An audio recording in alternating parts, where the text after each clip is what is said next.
बिगड़ी बनाई मेरी सांवरे, मिल गई हर खुशी मिट गए सारे गम, बात बिगड़ी बनाई मेरी सांवरे।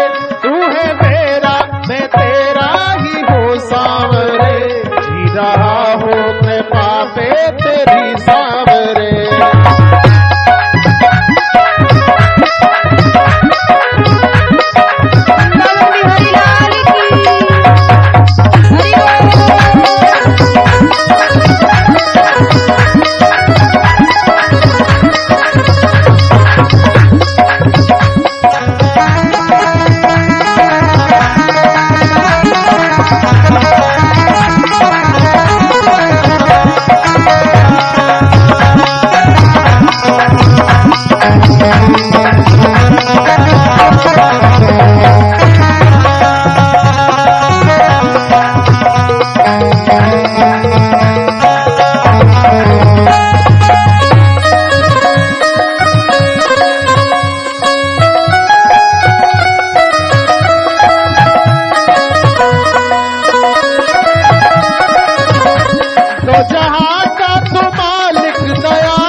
तुझसे मिलने की चाहत इस दिल में लगी, तुझसे मिलने की चाहत इस दिल में लगी, प्यास दर्शन की मेरे इस मन में जगी, प्यास दर्शन की मेरे इस मन में जगी। मान लो अब तो अर्जी मेरी सांवरे, मान लो अब तो अर्जी मेरी सांवरे, जी रहा हो कृपा पे तेरी सांवरे, जी रहा हो कृपा पे तेरी सांवरे। तू है मेरा मैं तेरा ही हूँ सांवरे, तू है मेरा मैं तेरा ही हूँ सांवरे, जी रहा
जी रहा हूँ कृपा पे तेरी सांवरे, जी रहा हूँ कृपा पे तेरी सांवरे।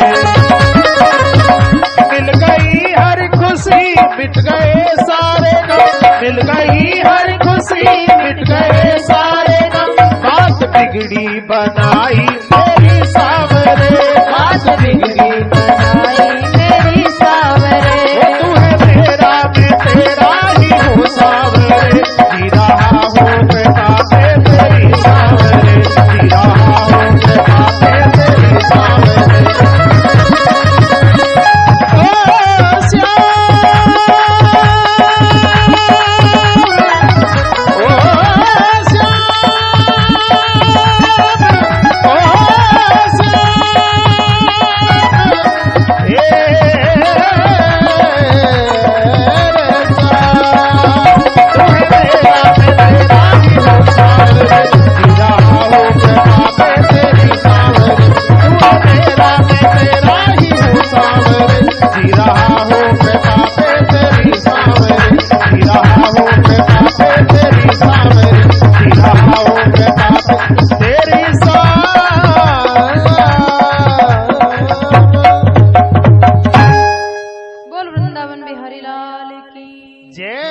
भागवत भगवान की जय हो। हरि बोल हरि बोल हरि बोल हरि बोल हरि बोल हरि बोल। जय जय श्री राधे श्याम।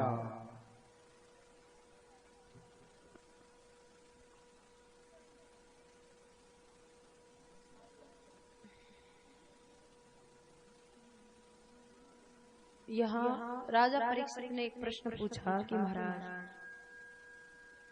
हमने सुना कि सुखदेव जी ने परीक्षित को भागवत कथा सुनाई, तो एक तो ये जो कथा सुनाने वाला है ये जन्म लेते लेते तो वन में चला गया था, कभी घर नहीं आया, कभी इसने कोई शास्त्र नहीं पढ़े, क्योंकि शास्त्रों का जो निचोड़ है उसको तो इसने पा लिया था, प्राप्त कर लिया। भाई जो दही मंथन करके उसमें से माखन निकाल लिया, उसने वापस आकर मंथन क्यों किया? भाई जो प्राप्त करना चाहते हैं वो उनको हो चुका था, फिर उनको भागवत पढ़ने की क्या जरूरत थी? यानी अज्ञान उनका पूरा मिट चुका था, उनकी दृष्टि में उजाला हो गया था, वो संसार की नींद से जग चुके थे, उनको सर्वत्र ब्रह्म का भगवान का दर्शन होने लग गया था, यानी उनको भगवान मिल गया था, फिर भी उन्होंने भागवत क्यों पढ़ी? और ये जो परीक्षित है इसकी उम्र तो अभी 25 से 30 वर्ष के बीच में ही है, और ये चक्रवर्ती सम्राट है महाराज, दिल्ली का राजा है, पूरे भारत देश का राजा है, आसपास के सारे देशों पर भी इसका राज है। इतना बड़ा सम्राट होकर किसी प्रकार का कोई दुख नहीं था उसको, उसके बेटा बहू बिल्कुल उसकी आज्ञा का पालन करते थे, मान सम्मान देते थे, उसकी सारी रानी महारानियां उसका मान सम्मान करती थी, पूरी प्रजा उसका मान सम्मान करती थी, अजी देवता भी आकर के प्रणाम करते थे, जय जयकार लगाते थे देवता भी। इतना सब कुछ होने के बाद भी इस परीक्षित ने घर को क्यों छोड़ा? इसको वैराग्य कैसे हो गया? सब कुछ होते हुए भी। तो इनकी कथा सुनाओ महाराज, फिर इनकी कैसे मोक्ष हुई? तो सुखदेव जी महाराज ने कहा, भाई देखो ये कोई जरूरी नहीं है कि बूढ़ा होने के बाद में ही भगवान में मन लगे और बूढ़ा होने के बाद में ही कोई भगवान की भक्ति करे, ये जरूरी नहीं है, क्योंकि बचपन से ही भगवान की भक्ति करनी चाहिए। फिर परीक्षित तो बचपन में क्या माँ के पेट में थे तभी दर्शन हो गया था, राजा परीक्षित का माँ के पेट में दर्शन हो गया था भगवान का। उनका नाम परीक्षित इसीलिए हुआ क्योंकि जन्म होने के बाद वो जिसकी गोदी में जाते ना, तो उस व्यक्ति को देखते कहीं वो जिसने मुझे पेट में दर्शन दिया था कहीं वही तो नहीं है, देखे वही है क्या। तो वो ध्यान से देखता था जिसकी गोदी में जाता उसको, इसलिए उस बच्चे का नाम परीक्षित निकाल दिया कि ये तो परीक्षण करता है हर चीज का, हर आदमी का परीक्षण करता है, इसलिए इसका नाम परीक्षित। जबकि नाम था उसका विष्णुराज। तो महाराज परीक्षित जब अपनी माँ के पेट में थे तो जो अश्वत्थामा जी है उन्होंने पहले तो द्रौपदी के 5 बेटों को मारा और उससे भी पार न पड़ी, तब उन्होंने जो द्रौपदी का पोता जो अभी माँ के पेट में ही है, अर्जुन का पोता, अर्जुन का बेटा अभिमन्यु और अभिमन्यु का बेटा है परीक्षित। तो ये अपनी माँ के पेट में था, उत्तरा के पेट में। उसी समय अश्वत्थामा ने शक्ति चला दी इस बच्चे को मारने के लिए, ताकि कौरवों का वंश खत्म हो गया तो पांडवों का भी खत्म हो जाना चाहिए। क्योंकि अश्वत्थामा दुर्योधन की तरफ था जब युद्ध हुआ था ना महाभारत, तो वो ये चाहता था कि मेरे मित्र के दुश्मनों का नहीं, उनके दुश्मनों की जड़ का भी नाश हो जाना चाहिए। देखो ज्ञानी है, तपस्वी है, लेकिन एक पापी व्यक्ति का संग करने के कारण अश्वत्थामा से ये पाप हो गया, जबकि वो ज्ञानी है, बहुत तपस्वी है, ब्राह्मण का बेटा है और कोई छोटा मोटा नहीं है, बहुत बड़ा योगी है, वंदनीय है, आदरणीय है और कोई सामान्य बाप का बेटा नहीं, द्रोणाचार्य जी का बेटा है। जो द्रोणाचार्य जी एक मानी हुई हस्ती थी उस समय की, एक बहुत विशेष ऋषि थे, उनका पुत्र है, एक ही बेटा है। फिर भी देखो दुर्योधन का संग किया, पांडवों का संग नहीं किया, शरीर से भी मन से भी। और दुर्योधन का संग करने के कारण सामने देखते हुए भी उसको धर्म भी अधर्म के रूप में दिखाई दे रहा था, धर्म भी अधर्म के रूप में दिखाई दे रहा है संग के कारण। इसीलिए उससे अधर्म हुआ, एक बार नहीं 3 बार हुआ। एक बार तो अर्जुन पर ब्रह्मास्त्र चलाया, भगवान ने उसे बचा लिया। फिर 5 पांडवों पर 5 बाण चलाया, भगवान ने उसको भी बचा लिया, पांडवों को बचा लिया। और फिर तीसरी बार जो पांडवों का पोता है परीक्षित, उसको मारने के लिए उसके पेट पर ब्रह्मास्त्र फिर चलाया माँ के ऊपर, तो माँ का पूरा शरीर जलने लगा। तो देखो जो उत्तरा है वो पांडवों की पोता की बहू है, बेटा की बहू है। पांडवों की माँ भगवान की भक्त है कुंती, पांडवों की पत्नी उससे भी बड़ी भक्त है भगवान की द्रौपदी, और द्रौपदी से भी ज्यादा बड़ी भक्त है भगवान की उसकी बेटा की बहू उत्तरा। ऐसे नहीं कि सासू भक्त है तो बहू नहीं है, सासू भी भक्त है, सासू से भी बढ़कर भक्त है उसकी बहू, और बहू से भी बढ़कर भक्त पोता की बहू।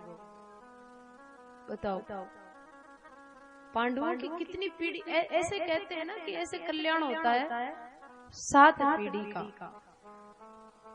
तो अब बहू उन्हीं के घर में रहती है, तो सासू जैसा कर रही है उसका और उसके पति जैसा करते हैं उसके देवर जेठ, वो जिस घर में आई है उस घर का जैसा वातावरण है वैसी वो आने वाली बहू भी बन जाती है, उसका असर पर। एक तो वो जिस घर में से आई है वहाँ का संस्कार लेके आती है, फिर जिस घर में आ गई ये संस्कार भी उसके ऊपर चढ़ जाते हैं।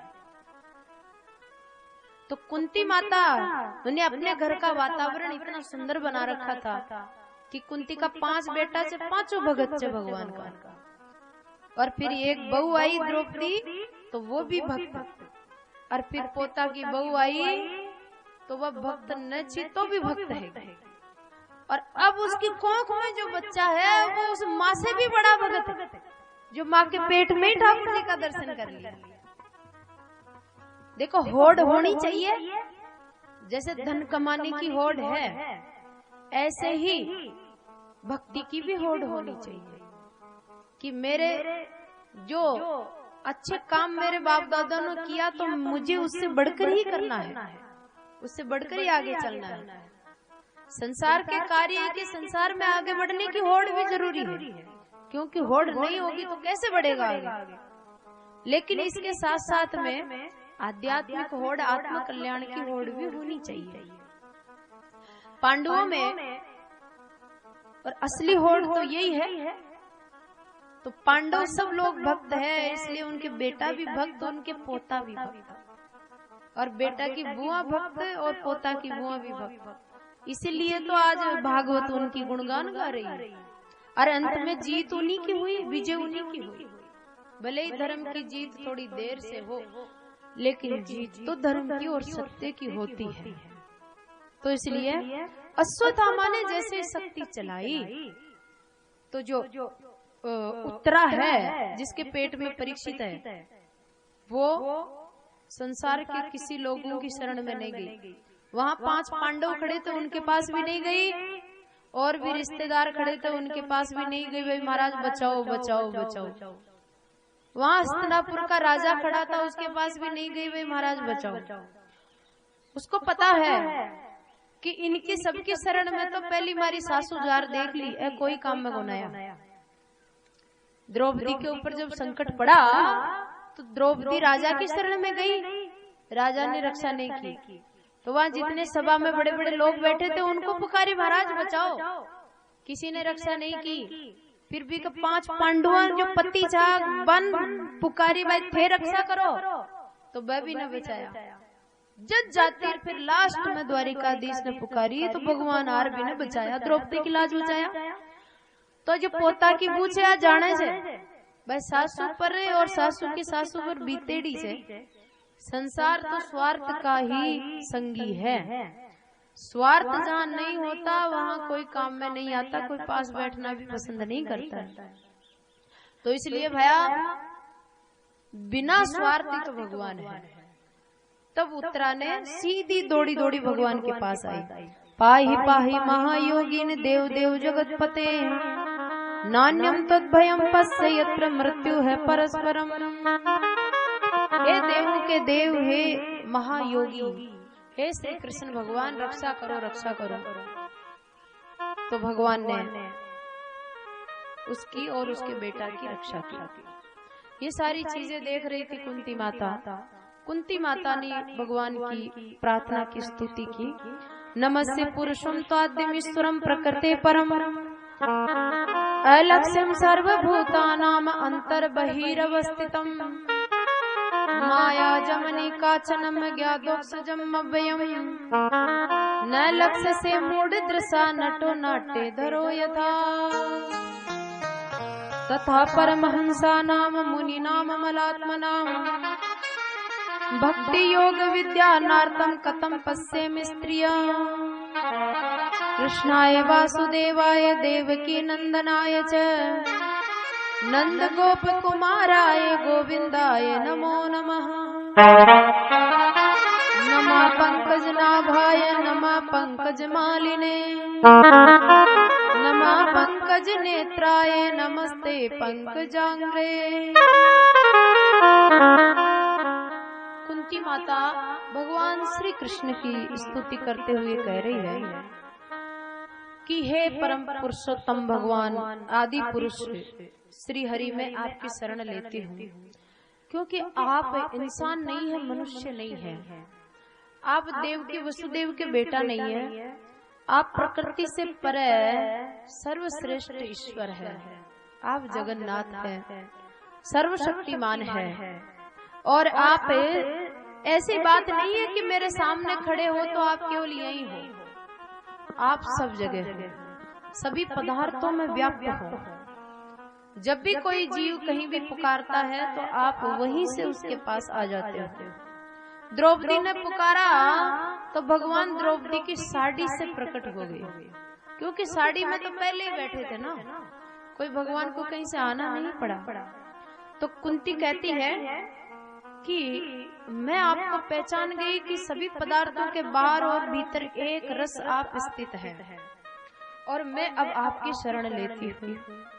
जैसे एक मंच होता है और मंच पर कोई नाटक करने वाले आते हैं, उसमें 4-5 पात्र होते हैं और वो नाटक प्रस्तुत करते हैं।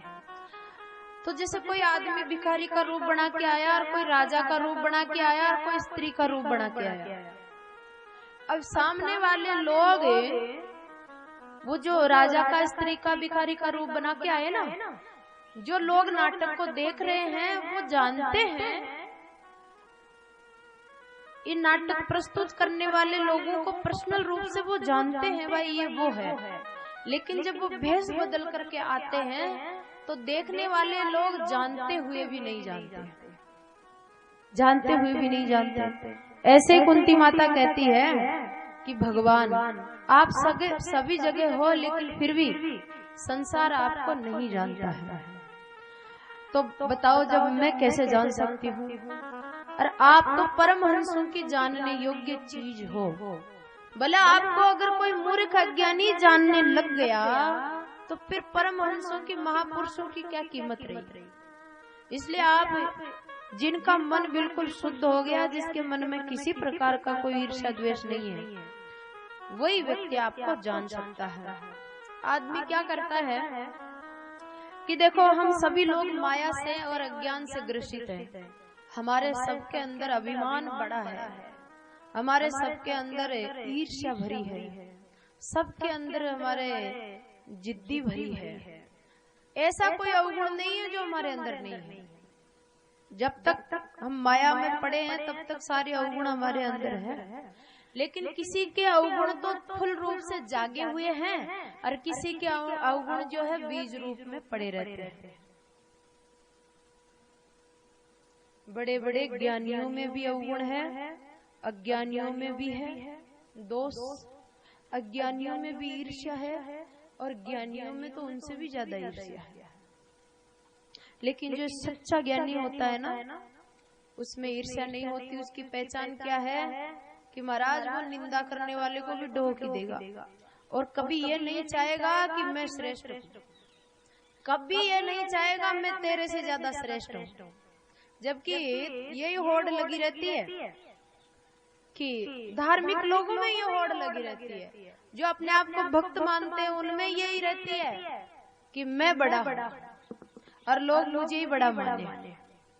तो तब जब तक अपने को बड़ा मनाने की इच्छा है, अपना को बड़ा कहलाने की इच्छा है अंदर है, तब तक वो ज्ञानी नहीं है। ज्ञानी तो सबको प्रणाम करता है, शत्रु को भी, निंदा करने वाले को भी, उसकी भी जय जयकार लगाता है। तो इसलिए ऐसा निर्मल मन जिसका हो जाता है, जिस मन में ईर्ष्या द्वेष नहीं है, जिस मन में जो है भेद की भावना नहीं है, उसी हृदय में प्रभु आपका दर्शन हुआ करता है। हे कृष्ण, हे वासुदेव, हे देव के नंदन, हे नंद कुमार, आपको मैं बार बार वंदन करूं, बलिहारी जाऊं। भगवान कृष्ण ने कहा, बुआ जी मेरा सर्व सामर्थ्य, मैं ब्रह्मा जी को भी आशीर्वाद देने का सामर्थ्य रखता हूँ। ब्रह्मा जी सब लोगों को आशीर्वाद दे देकर किसी को हिरण्यकश्यप बना दिया, किसी को रावण बना दिया, किसी को कंस बना दिया। जितने भी राक्षस है ये किसकी आराधना करके ताकतवर बनते हैं? ब्रह्मा जी की, शंकर भगवान की। विष्णु भगवान तो इनको भटकने नहीं देते। एक भी राक्षस बताओ जिसने विष्णु भगवान की आराधना की और उसने संसार का नुकसान किया? एक भी भक्त बता दो। भगवान श्री हरि का भक्त कभी किसी का नुकसान नहीं करता है। क्यों? क्योंकि भगवान श्री हरि उसको अपनाते ही नहीं है। जब तक वो पूरा शुद्ध नहीं होगा तब तक अपनाते नहीं है, उसकी परीक्षा लेते ही जाते हैं, लेते ही जाते हैं, लेते ही जाते हैं।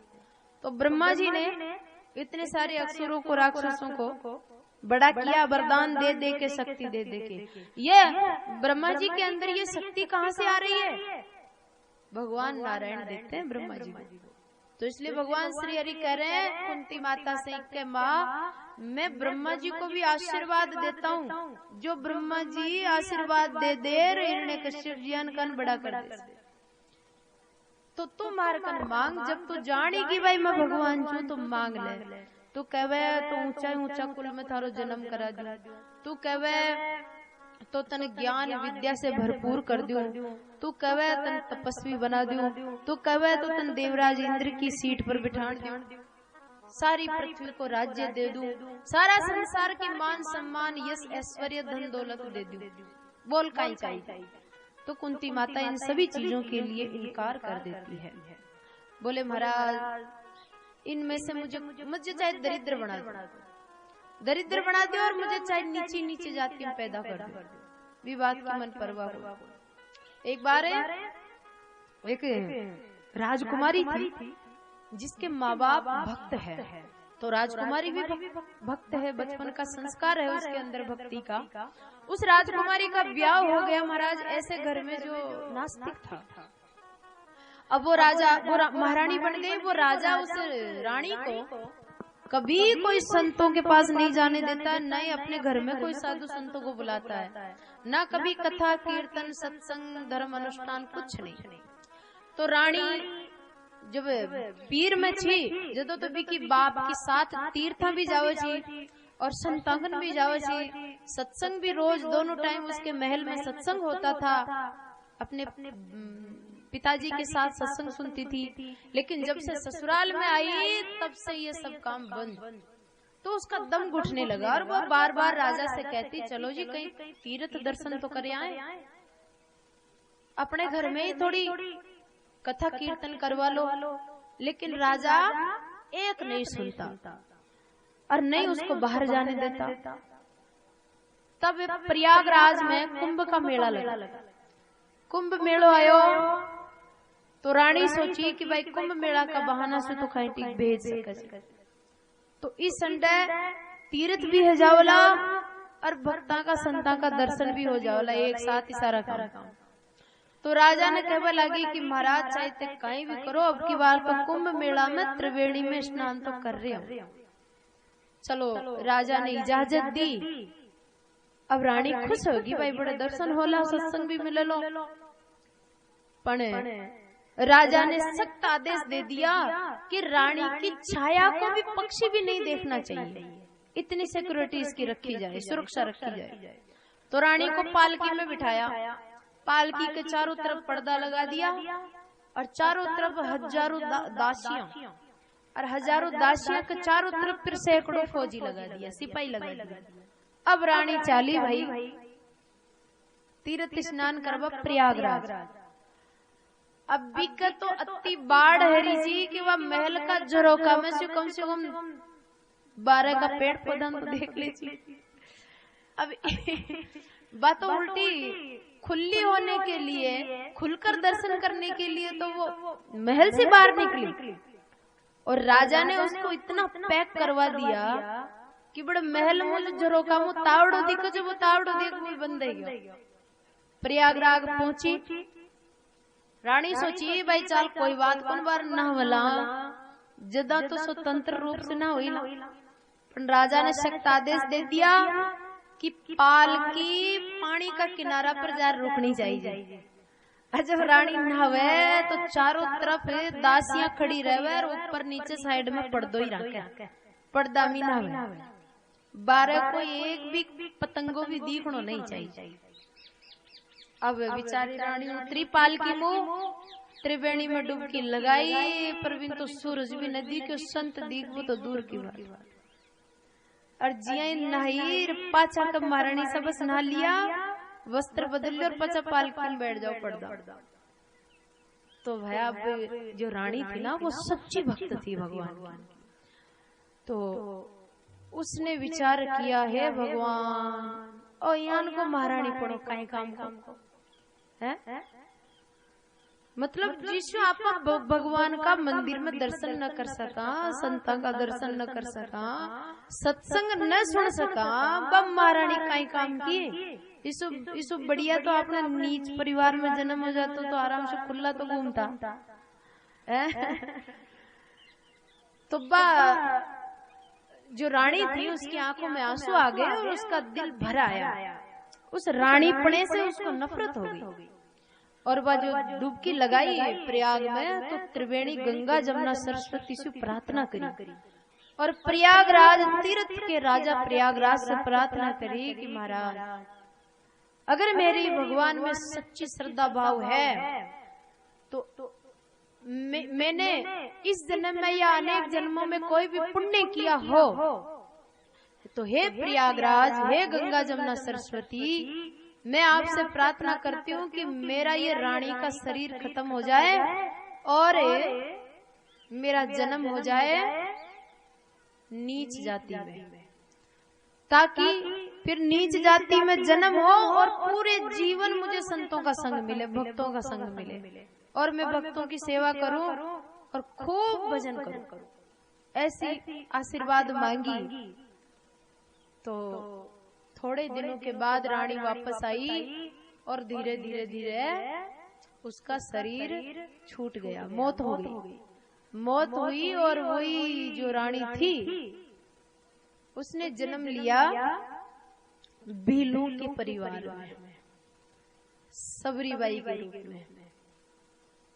अब बचपन से ही आराम से पूरे जीवन ऋषि मुनियों के बीच में तो रही, ऋषि मुनियों की सेवा करी और पूरा जीवन राम जी का भजन करी।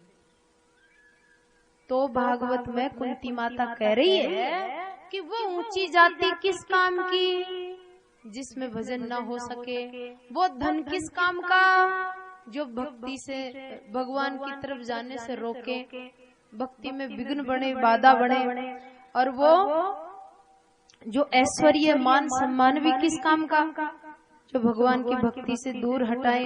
इसलिए महाराज हमको तो विपद संतु न सस्वत तत्र तत्र जगत गुरो भवतो दर्शनम यत्स्याद पुनर्भव दर्शनम।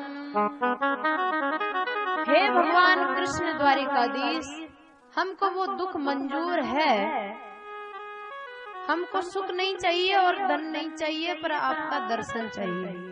और आपका दर्शन करने के लिए अगर हमको दुख भी पाना पड़े तो वो दुख भी हमको स्वीकार है। इसलिए हमको तो दुख ही दे दो, आप ऐसे करो।